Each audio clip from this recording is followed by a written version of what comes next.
அந்த எரிக்கல் சூரியனுக்கும் பூமிக்கும் அருகில் வந்ததும் எப்படி மிகச் சரியாக, மிகத் துல்லியமாக பூமியை தாக்கியது? இதை ஒரு உதாரணத்துடன் சொன்னால்தான் உங்களுக்கு எளிதாக புரியும். இப்போது இந்த படத்தை நன்றாக பாருங்கள். மேலே இருக்கிற சேலம் தான் நம்முடைய பூமி புறப்படும் இடம். இங்கிருந்து புறப்பட்டு திருச்சி வழியாக வந்து மதுரைக்கு பயணமாகி ஈரோடு வழியாக சென்று இறுதியாக சேலத்தை அடையும். இதுதான் நம் பூமி சுற்றி வரும் சுற்றுப்பாதை. இந்த சுற்றுப்பாதையானது ஆப்பிள் பழம் போல ரவுண்டாக இருக்கும். அடுத்து அந்த எரிக்கல்லின் சுற்றுப்பாதையை பார்ப்போம். இந்த எரிக்கல்லின் சுற்றுப்பாதை முட்டை வடிவத்தில் இருக்கும். இப்போ பூமி புறப்படும் சேலத்தை விட்டு ரொம்ப தூரத்தில் சென்னையிலிருந்து இந்த எரிக்கல் புறப்படுகிறது. இது திருச்சி வழியாக சென்று திண்டுக்கல்லை அடைந்து அங்கிருந்து கோயம்புத்தூர் வழியாக மீண்டும் சென்னையை அடையும். இதுதான் எரிக்கல்லின் சுற்றுப்பாதை.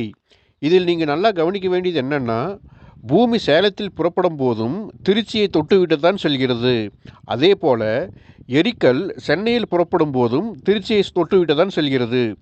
ஆக திருச்சி தான் பூமியும் எரிக்கல்லும் சந்திக்க வேண்டிய ஒரே கிராசிங் பாயிண்ட். சரியா? இப்போ பூமி திருச்சிக்கு வரும்போது எரிக்கல் சென்னையில் இருந்திருக்கலாம்.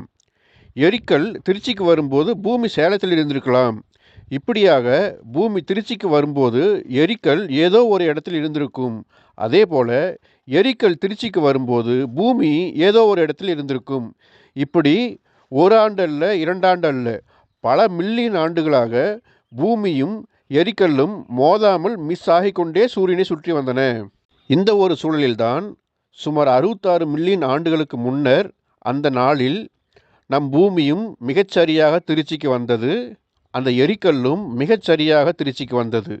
பயங்கரமான அந்த மோதல் நிகழ்ந்தது. டைனோசர்கள் அனைத்தும் அழிந்தன.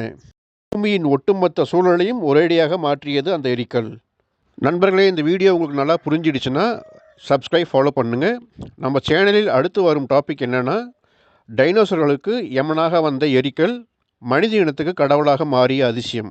மிஸ் பண்ணிடாதீங்க. மீண்டும் சந்திப்போம். நன்றி.